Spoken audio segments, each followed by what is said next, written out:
నేను ఇంటర్వెల్ ముందు ఒక 20 నిమిషాలు సీట్లోంచి నుంచుని పేపర్లు వేయటం మొదలుపెట్టినాడు ఆపడు. ఇంకా 20 నిమిషాలు పేపర్లు వేయటం ఆపరు. అలా ఉంటుంది ఇంటర్వెల్ ముందు 20 నిమిషాలు పేపర్లు వేయటం ఆపరు. ఇంటర్వెల్ 20 నిమిషాలు screen తగలబడిపోతుంది.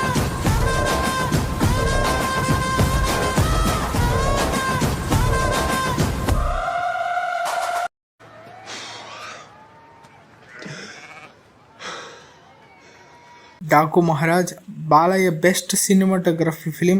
Trust me, first half చాలా బాగుంది అండ్ పర్ఫెక్ట్ గా రాసుకున్నారు. Engaging story and second half same routine story and bore కొట్టేసింది. మూవీకి తమనన్న ఈసారి కూడా స్పీకర్లు పగలు కొట్టేలా కొట్టాడు music and interval bang. Bobby Deol చాలా బాగుంది. చాలా యాక్షన్ సీక్వెన్స్ చాలా పర్ఫెక్ట్ గా రాసుకున్నారు అండ్ బాగుంది. బాలయ్య ఓన్లీ పర్ఫార్మెన్స్ తోనే ఈ మూవీ నడుస్తుంది. అంటే ప్రీవియస్ మూవీస్ తో యాక్షన్ డైలాగ్స్ ఉంటుంది. సో ఇది డిఫరెంట్ గా ఉంది మూవీ అండ్ కంగ్రాచులేషన్స్ 4 hits బాలయ్యకి వచ్చింది. ప్రతి సంక్రాంతికి వస్తే పక్కా హిట్ అవుతుంది. మూవీకి వస్తే సెకండ్ హాఫ్ చాలా పూర్ గా ఉంది అండ్ ప్రెడిక్టబుల్ గా ఉంది. సేమ్ స్టోరీ చాలా చూసాం మనము. అండ్ హీరో వెళ్ళి ఒక ప్లేస్ లో వెళ్ళి కాపాడుతాడు అండ్ సేమ్ రొటీన్ చాలా బోర్ కొట్టింది.